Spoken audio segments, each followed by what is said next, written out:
উপস্থিত আছেন গার্মেন্টস শ্রমিক ফ্রন্ট।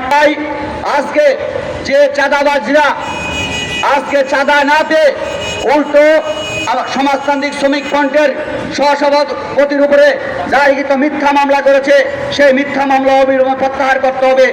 আমরা বলতে চাই, আজকে এই তাজুল ইসলাম গত 15 বছর ধরেই সমাজতান্ত্রিক শ্রমিক ফ্রন্টের নেতৃত্বে যেখানে শ্রমিকদের উপরে নিপীড়ন হয়েছে, নির্যাতন হয়েছে, সেখানে প্রতিরোধ করেছে, আন্দোলন করেছে।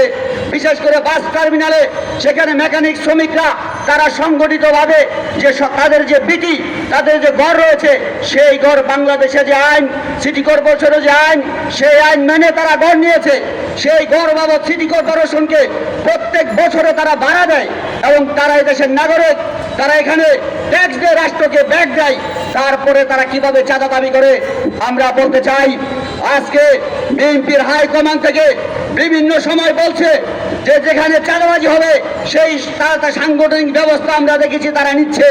আমরা বলতে চাই, আজকে জাতীয়তাবাদের নামে, সেখানে মোটর যানের নামে, শ্রমিক দলের নামে যারা চাঁদাবাজি করছে, আমরা বিএনপির হাইকমান্ডের প্রতি আহ্বান জানাই, কোনো দলে সন্ত্রাসীদের কোনো দল হয় না, কোন দলে সন্ত্রাসী থাকতে পারে না। সন্ত্রাসীদের পরিচয়, এরা সন্ত্রাসী, এদের কোনো দল নাই, এদের দেশ নাই। সংগ্রামী বন্ধুগণ, আমরা বলতে চাই, আজকে এখনো তো ক্ষমতা আসেন নাই, ক্ষমতা এখনো আমরা দূরবীনটা দেখতে পাচ্ছি না, ক্ষমতা বহুদূরে। এর আগে চাঁদাবাজি শুরু করছেন, চাঁদাবাজদের বাংলাদেশে ঠাঁই হবে না।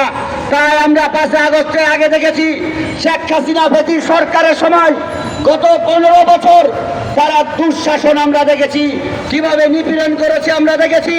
সেই নিপীড়নের বিরুদ্ধে আমাদের দেশের ছাত্র শ্রমিক জনতার অভ্যুত্থানে দেশ ছেড়ে পালিয়েছে, সেখান থেকে শিক্ষা নিতে হবে।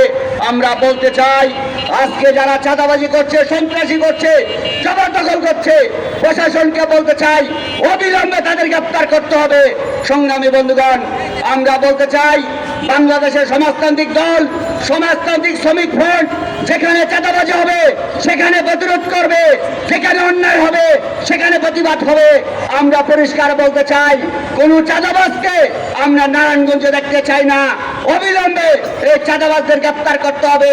জাতীয়তাবাদের নামে, বিএনপির নামে যারা সন্ত্রাসী করবে তাদেরকে অবিলম্বে গ্রেপ্তার করতে হবে। সেই আহ্বান জানিয়ে আমি আমার বক্তব্য শেষ করছি। দুনিয়ার মধ্যে